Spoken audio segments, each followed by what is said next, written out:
it up for Give it up for you guys. I'm going to start with Huff, because this morning on our radio show, we had your new teammate, Jair Tig Brown. Safety out of Penn State, second rounder. I got to tell you, man, this kid, the way he talked, the way he respected the game, the way he approached it, sounds like he's ready to go. Have you met him? Have you talked to him? And have you guys talked about your plans together? Oh yeah, no, JB is a great person, first and foremost. But got the chance to meet him in the facility, talk some ball with him. Guy that's super eager to learn, a guy that's super talented, but also with a great work ethic. And I think that goes a long way, and that's what the guys in our locker room are. Guys that they have a lot of talent, but the guys that day in and day out, they go to work, and so he fits that mold. And a guy from Penn State that's moving across the country to come over here and just play some ball. Sounds like these two guys are going to be good partners. And now, Dre Greenlaw, you're part of this whole number one defense. Fred Warner's being honored tonight. In fact, I want to start by asking you about Fred. Here's a guy who's getting the Dwight Clark Award tonight. You guys go to war every Sunday. You guys are in the meeting room every Saturday night, every day. Tell us about him as a teammate. What do you guys try to do together? Just Fred as a teammate. First, I'm gonna talk to him as a person. First off, he's just a great guy altogether. Just somebody that you can count on, really. In every phase of the game, not just on the field, but off the field as well. He's someone that whatever I got going on, whatever issue I got, he's like a real brother to me.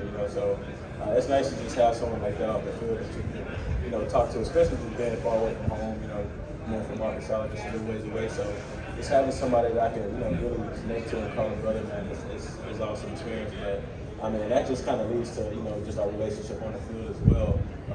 And just for him specifically, just the way he carried himself every day, like I haven't seen anybody, just, every day in and day out put in that type of work. So it just rubs off on everybody. And I know they're on the linebackers for sure, but just on the whole defense, the way you see a guy that the captain out there and he's putting in work, he's running with the linebackers, and he goes and runs with the safeties and just doing the extra work, and just the way that he puts it in, man, it's unmatched. So it's nice to have somebody that I can just look up to and say, okay, this is the way it's supposed to be done, and you do it every day. Dre Greenlaw, everybody, and Huff. Paul, you're a big BY guy. Well, yeah. Great to see you, BY. Nice to see you up here once again. And, I was saying to Murph earlier, just after Eric was up here with Keena and Mike, just, how impressive it is, your bond, all of you guys. Like, it spans generations.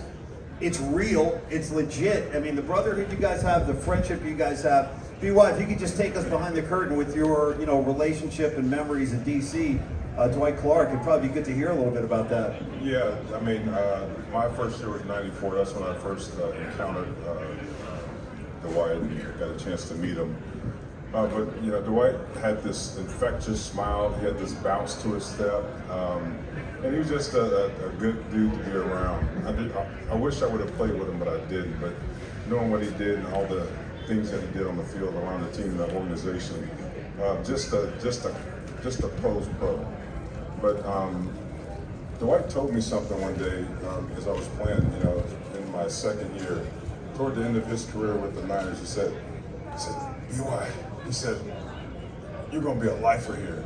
And I didn't understand what that meant at the time. And fast forward to year 12 and 13 and 14, I'm like, okay, I now know what he meant. But Dwight was a great guy to be around. He played the game the way it's supposed to be played. I watched old tapes of him playing the game, and just an electrifying guy, great teammate, and just a great human being to be around. And he knew one when he saw one. He said, BY, lifer. This guy's a lifer right there. You guys are both lifelong Niners. And next up is Gary Plummer, everybody. GP, great to see you, man. Always great to see you. So good to see you, dude. Now, you got a different perspective. Bay Area dude. You grew up in Fremont, right? East Bay. You went to Cal. So you saw Dwight. Don't forget the Oakland Invaders. The Oakland Invaders, everybody. Yeah. But you saw Dwight from a perspective when he was playing. Like you saw him, when you were at Cal, I believe he was a Niner, right? The catch. Absolutely. Memories, stories. Well, great memories. Actually, the best memory is a little bit emotional. A bunch of us, about 30 of us, flew up to Montana to go see him, along with Eddie DeBartolo. And it was so much fun. We just just had a great time. It was probably only about a month before he passed, and he was in his wheelchair, and he made sure when we all were in a procession driving away from his ranch that he got out on that front porch, and it was, to this day, it's the last memory that I have of him, and the best one I could possibly have. That infectious smile that BY just talked about. He was there, he was in his chair, and at this point he hadn't really moved much for quite some time, and he literally got his hand up, and we saw that smile one last time, and there wasn't a dry eye in any of those vans as we were driving out. Just an amazing guy. Man, the love is so real. Here we are, right? At the Dwight Clark Legacy event to this day. It's 2023, and we're still honoring the man and what he means.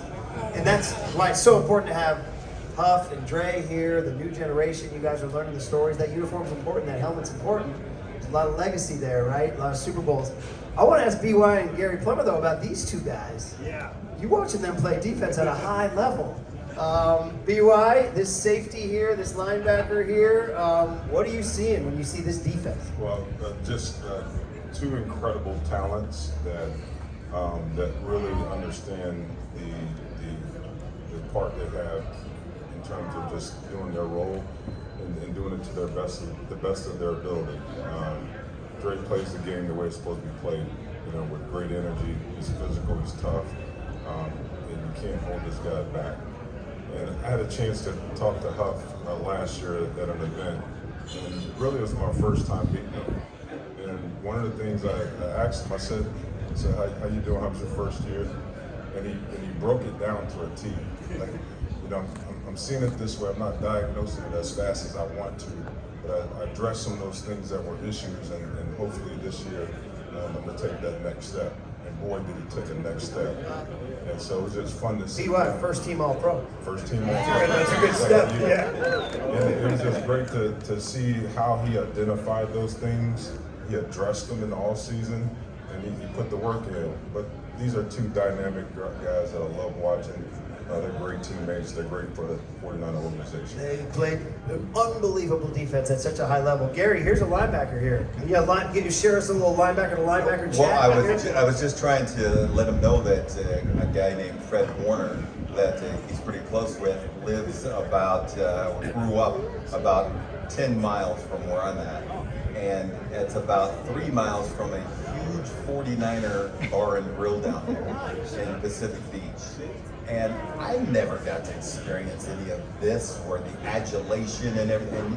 I go to those games about twice a year and watch a game in there with these unbelievable 49er fans and cheering for these guys. And you don't realize it when you're out there playing. I remember, my family growing up in Fremont, they'd all come to the game, and they would just, all I wanted to do was go home and sleep after a game. But, you don't get to experience the hype and the electricity of fans all over the state, all over the country that are watching you guys. And these guys are geek. These fans are crazy about you guys. And it's super cool to experience that. You're playing at such a high level. And by the way, I love, circling back to you, BY, that a Notre Dame guy and an SC guy can get along. Right? Hey, there's proof right there. Yeah. Well, Joe and Ronnie got along too, right? Yeah, no doubt. Well, I got a daughter at SC, so I have to be friendly to him. By the way, you get to brag about your son. Your son is one of the top big recruit. Has he committed to his college yet? He did. He committed about 2 weekends ago on Saturday to Notre Dame. Yeah! Hey, congrats! That's awesome, man. Talk about proud papa, huh? Yeah, it's in the family. But it was one of those things where you had to be really objective. He actually really liked USC, and I thought USC was going to have him for a minute, but he's at Notre Dame right now. Dre's like, what about Arkansas? How about that? Does he want to call the Hogs? Your basketball team's on the rise, that's for sure. Hey, Murph, for Talanoa and Dre, Gary just talking about the Niner fans and how passionate they are, and there's proof of that right here. I mean, Niner fans show up. They turn up, man, and that goes for your road games now, too, which never ceases to blow me away. Whether it's a playoff game in Dallas and half the stadium is in red. I mean, what's that like for you guys? You're on the road. I mean, that's just one example. That's a postseason game. But you guys come out of the tunnel, and it looks like a home game. I mean, that's got to feel pretty good. mean, for me, it's one of the best feelings ever. Just going back to that COVID season and just not having fans, that was probably just one of the worst feelings ever. Like, so, I mean, just to be able to, be able to play in Levi Stadium, but for one, to have Levi Stadium go wherever we go, you can't beat that. So, we definitely feel it. We definitely feed off the energy, and as many people that can come, really do. It's fun. Yeah, you got a thought on the road environment? Well, for me personally, I think the road is really special.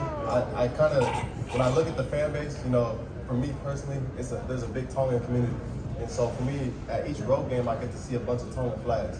And for me, that's like, that hits home, because like, not only am I like representing like just my family's name, but like the culture as a whole. And so seeing the fans and how they travel, like at each stadium, I still remember we're in Atlanta, and I looked all the way up in the high, like in the nosebleeds, and I just see this one at the very, very top, a Tongan flag, and they're waving, so I wave back.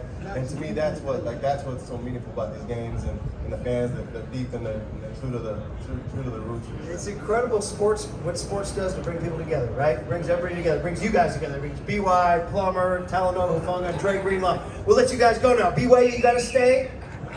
Gary Plummer, ladies and gentlemen, Super Bowl champ. Let's go. Talanoa Hufanga, All-Pro, Dre Greenlaw, #1 defense. Thank you guys. Thank you guys very much. Thanks for coming.